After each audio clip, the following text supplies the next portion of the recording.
ఇవాళ blood moon కనిపించబోతోంది. రక్తపు రంగులో పూర్తిగా చంద్రుడు ఎర్రగా కనిపించబోతున్నాడు. ఈ నేపథ్యంలో ప్రపంచంలోని అన్ని దేశాలు అలాంటి ఒక వ్యూని చూడడానికి, అలాంటి ఒక సందర్భాన్ని చూడడానికి చాలా ఆతృతగా ఎదురు చూస్తున్నాయి.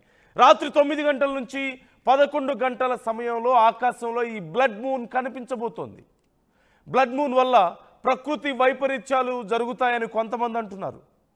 బ్లడ్ మూన్ను డైరెక్ట్గా చూస్తే ఏదో జరుగుతుందని మరికొంతమంది అంటున్నారు.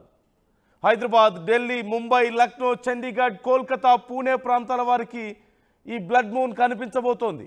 ఆస్ట్రేలియా, న్యూజిలాండ్, అమెరికా దేశాల్లో కూడా బ్లడ్ మూన్ కనిపించబోతోంది. బ్లడ్ మూన్తో పాటుగా నేడు సంపూర్ణ చంద్రగ్రహణం రాత్రి 8:58 ఈ చంద్రగ్రహణం ప్రారంభమవబోతుంది. రాత్రి 11 గంటల నుంచి అర్ధరాత్రి 12:22 వరకు సంపూర్ణ చంద్రగ్రహణం పూర్తి స్థాయిలో ఉండబోతోంది. రేపు తెల్లవారుజామున 2:25 వరకు గ్రహణం ముగుస్తుంది. తెలుగు రాష్ట్రాల్లో కొన్ని గంటల పాటు ఆలయాలు కూడా మూసివేయబోతున్నారు. ఇప్పుడు ఈ బ్లడ్ మూన్కి సంబంధించి రకరకాల చర్చలు జరుగుతున్నాయి. అసలు బ్లడ్ మూన్ ఎందుకు ఏర్పడుతుంది అనే దానికి సైన్స్ ఒక రకమైన సమాధానం చెప్తుంది.